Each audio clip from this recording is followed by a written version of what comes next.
Tiga manusia paling gemuk di dunia. Nombor satu, beratnya akan mengejutkan kita semua. Terima kasih atas cadangan ini. Sesiapa yang ada cadangan boleh kemukakan di ruangan komen. Ketiga, Manuel Uribe, Mexico. Beliau pernah memegang rekod sebagai antara manusia paling gemuk di dunia di mana berat kemuncaknya mencapai sekitar 597 kg. Beliau selepas itu berusaha menurunkan berat badan, namun beliau meninggal dunia pada Mei 2014 di usia 48 tahun.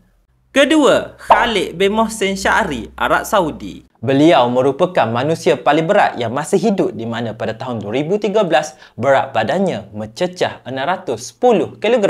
Atas titah Kerajaan Arab Saudi, beliau diarah menjalani program pengurangan berat badan. Pada tahun 2017, beratnya telah menurun kepada 68 kg. Yang ada masalah berat badan, sila hadirkan diri dan bagi tahu berat anda tanpa malu dan segan. Terima kasih. Pertama, John Brownell, Amerika Syarikat. Beliau dianggap sebagai manusia paling berat dalam sejarah perubatan yang pernah dicatat. Pada kemuncak beratnya pada Mac 1978, beliau dianggarkan mempunyai berat sekitar 635 kg. Sebahagian besar berat badannya adalah disebabkan oleh pengumpulan cecair yang banyak.